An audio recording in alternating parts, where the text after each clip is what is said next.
വാരാണസി മേയറെ ഗുരുവായൂർ നഗരസഭാ chairman M Krishnadas ഒന്ന് ഗുരുവായൂരിൽ ക്ഷണിച്ചു കൊണ്ടുവരണമെന്ന് മുൻ MP സുഭാഷിണി അലി. ഒരു ക്ഷേത്ര നഗരം എങ്ങനെ വൃത്തിയുള്ളതാക്കി നിലനിർത്താമെന്ന് പഠിക്കാനാണ് വാരാണസി മേയർ ഗുരുവായൂർ വന്ന് കാണണമെന്ന് താൻ ആവശ്യപ്പെടുന്നതെന്ന് സുഭാഷിണി അലി പറഞ്ഞു. ഗുരുവായൂർ നഗരസഭയുടെ ഷീ സ്റ്റേ ഹോം ഉദ്ഘാടന ചടങ്ങിൽ മുഖ്യാതിഥിയായി സംസാരിക്കുകയായിരുന്നു അവർ. തൻ്റെ അമ്മ ക്യാപ്റ്റൻ ലക്ഷ്മിയുടെ പേര് ഷീ സ്റ്റേ ഹോമിന് നൽകിയതിൽ സന്തോഷമുണ്ടെന്നും അറിയിച്ചു. I used to ask my mother if she ever felt frightened when she was, after she had joined the INA and she was in Southeast Asia. So she said, no, I always had a gun, so I was not frightened. യുപിയിലും മധ്യപ്രദേശിലുമെല്ലാം സ്ത്രീകൾക്കെതിരായ അക്രമം സർവ്വസാധാരണമായി വരികയാണെന്ന് അവർ ചൂണ്ടിക്കാട്ടി. അവിടെ FIR പോലും register ചെയ്യപ്പെടുന്നില്ല. സ്ത്രീകൾക്കെതിരായ അക്രമം കുറവുള്ള സംസ്ഥാനമാണ് കേരളമെന്നും സുഭാഷിണി അലി പറഞ്ഞു.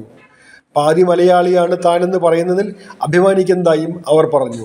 So it is the duty of the government and the duty of society to protect them, and I am very happy that this is happening in Kerala.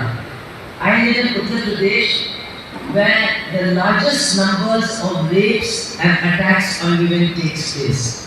It is the state where the most violence against women takes place.